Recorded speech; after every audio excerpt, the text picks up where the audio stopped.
It was the year 1273, and Europe stood at a crossroads. The Holy Roman Empire, once a towering force, was crumbling into chaos. Rival kings and feuding lords battled for dominance, leaving the region fractured and unstable. But amidst this turmoil, a little-known noble named Rudolf I of Habsburg emerged to claim the imperial crown. Few could have predicted that his family would go on to shape European history for over 6 centuries. The Habsburgs were no ordinary dynasty, from forging empires through marriage alliances to commanding vast territories that stretched across continents. They became one of the most formidable ruling families that the world has ever seen. Yet, their story is not just one of power, it's also one of conflict, betrayal, and ultimate collapse. So how did the Habsburgs rise from obscurity to dominate Europe? And what led to their dramatic fall? Well, join us as we unravel the epic history of the Habsburg dynasty, a tale of ambition, strategy, and survival that shaped the course of modern Europe. The Habsburg story begins in the 10th century, deep in the heart of Switzerland. The family's origins were modest, rooted in the mountainous regions of what is now modern-day Switzerland. Their name comes from Habsburg Castle, a fortress built in 1020. At first, they were merely local lords, managing small estates and defending their lands. However, through a combination of ambition and opportunism, they began to rise. The turning point came in 1273 when Rudolf I was elected King of Germany. Rudolf's election wasn't a foregone conclusion. He was a relative outsider with little political influence compared to his rivals, but he was shrewd, securing votes through careful alliances and promises of protection. Once in power, he moved swiftly to consolidate his authority. He defeated King Ottokar II of Bohemia in 1278, seizing control of Austria, a territory that would become the heart of Habsburg's power. This victory marked the beginning of the dynasty's meteoric rise. With Austria as their stronghold, the Habsburgs began expanding their influence, setting the stage for centuries of dominance. But their true genius lay not on the battlefield, but in their ability to wield marriage as a weapon. By the late 13th century, Austria had become the foundation of Habsburg rule. Rudolf I's descendants turned the region into an economic and political powerhouse. Vienna, once a modest settlement, transformed into a cultural and administrative center of their growing domain. The Habsburgs invested in infrastructure, building castles and fortresses to secure their hold on the region. However, the Austrian base was not just about land, it was about legacy. The Habsburgs ensured their dominance through strategic marriages. They married into the wealthiest and most powerful families in Europe, extending their reach without the need for constant warfare. By the 15th century, they controlled lands from the Danube River all the way to the Alps, creating a formidable power bloc. But Austria's location also made it vulnerable. It stood at the crossroads of Europe, surrounded by rival kingdoms and constantly threatened by external invasions. The Habsburgs responded with diplomacy, carefully balancing alliances while fortifying their territories. Their success in Austria proved that power, it wasn't just about territory, it was also strategy. And this approach would become the cornerstone of Habsburg dominance. Let others wage war, but you, happy Austria, marry. This famous Habsburg motto perfectly captures their strategy for dominance. Unlike other dynasties that relied on conquest, the Habsburgs used marriage as a political tool, forging alliances that expanded their influence far beyond their borders. One of the most significant unions came in 1477, when Maximilian I married Mary of Burgundy, bringing the wealthy Burgundian territories under Habsburg control. This alliance not only enriched the dynasty, but also gave them access to the Netherlands, which made them a dominant force in Western Europe. Their greatest marriage coup occurred in 1496, when Maximilian arranged the marriage of his son Philip the Handsome to Joanna of Castile, uniting the Habsburgs with Spain. This union laid the foundation for an empire that stretched from Europe to the Americas.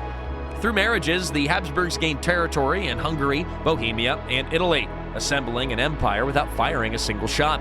Yet their success also created enemies. Their vast holdings made them a target for rival powers, setting the stage for centuries of conflict. In 1519, Charles V ascended to the throne, becoming Holy Roman Emperor and ruler of the most extensive empire that Europe had ever seen, or at least since Charlemagne. His inheritance included Spain, Austria, and the Netherlands, and territories in the Americas. For the first time, the Habsburgs controlled an empire where the sun never set. Charles V's reign was marked by constant struggles to maintain this vast realm. He faced the Protestant Reformation, led by Martin Luther, which fractured the unity of Christendom. At the same time, he battled the Ottoman Empire, which threatened Europe from the east.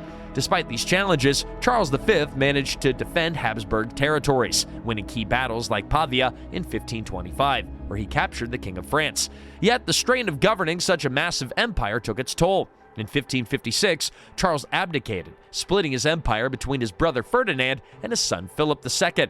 marking the beginning of the Spanish and Austrian Habsburg branches. The Habsburgs' staunch Catholicism put them at the center of Europe's religious wars. The Protestant Reformation, sparked by Martin Luther in 1517, challenged Catholic authority and created deep divisions across the continent. Charles V's attempt to suppress Protestant uprisings led to decades of warfare. The Peace of Augsburg in 1555 temporarily ended the fighting by allowing rulers to choose their territory's religion, but the tensions remained. Under Ferdinand II, the 30 Years' War erupted in 1618, which plunged Europe into chaos. The Habsburgs sought to restore Catholic dominance, but the war devastated Germany and weakened the empire. By the time it ended in 1648, the Habsburgs' influence had waned, and the Holy Roman Empire became a patchwork of semi-independent states. The year was 1618, and Europe was about to descend into one of the most devastating conflicts in its history, the 30 Years' War. It all began in Bohemia, where Protestant nobles rebelled against the Catholic rule of Ferdinand II, a staunch Habsburg empire determined to enforce religious uniformity. What started as a localized rebellion quickly spiraled into a continent-wide war. Protestant and Catholic states aligned into opposing factions, with foreign powers like Sweden and France joining the fight, not out of religious conviction, but for political gain.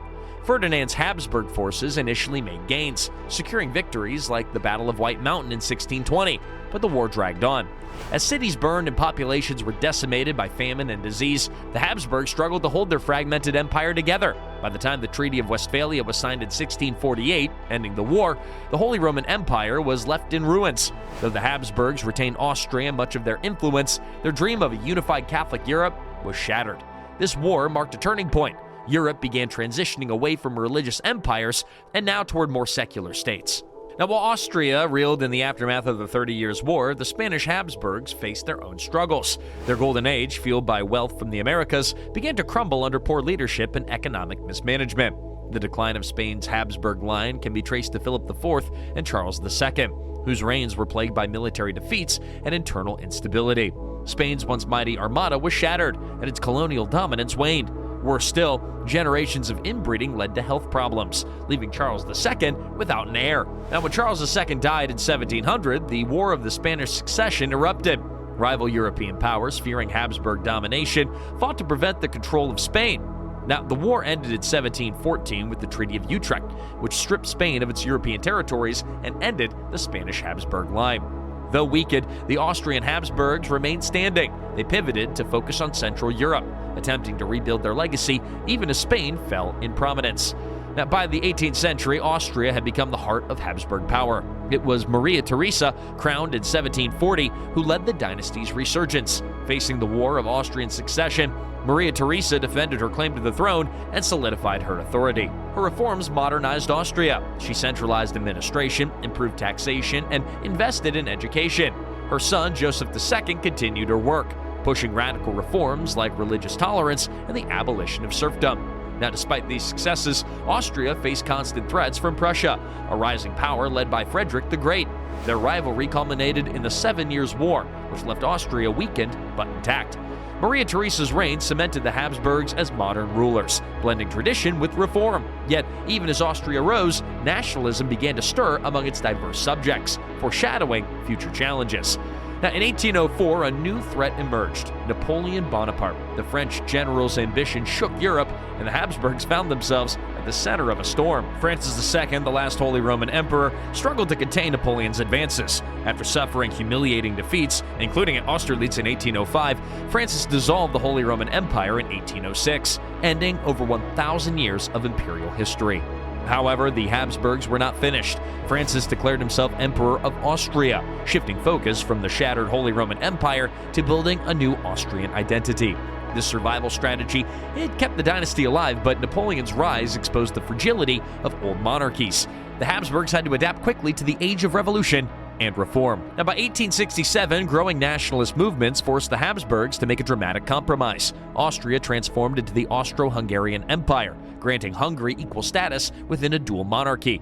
The compromise, led by Emperor Franz Joseph, temporarily stabilized the empire by balancing power between Austria and Hungary. Yet, tensions among the empire's numerous ethnic groups, Czechs, Slovaks, Croats, and others, it all remained high. The Austro-Hungarian Empire became a patchwork of cultures, languages, and identities. While it did boast economic growth and cultural achievements, its lack of unity foreshadowed its downfall. the assassination of Archduke Franz Ferdinand in 1914 ignited World War I, dragging Austria-Hungary into a catastrophic conflict.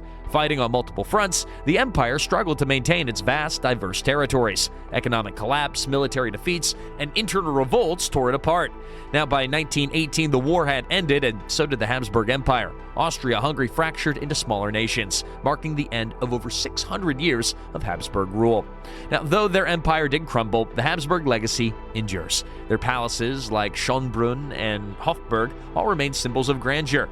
Vienna's cultural achievements, from Mozart to Beethoven, were all nurtured under Habsburg patronage. Politically, the Habsburgs shaped modern Europe's borders and influenced the balance of power for centuries. Their strategic marriages and alliances helped define diplomacy, while their struggles against nationalism foreshadowed the challenges of modern governance. Even today, debates about their rule, was it a unifying force or a repressive empire? It still continues to spark interest. Now, the Habsburg story is one of rise, dominance, and fall. A dynasty that defined European history for centuries. Their reign saw wars, reforms, and revolutions, reflecting the evolution of Europe itself. But what sealed their fate, or the strains of governing such a vast empire? Share your thoughts in the comments, and don't forget to subscribe for more epic tales of history.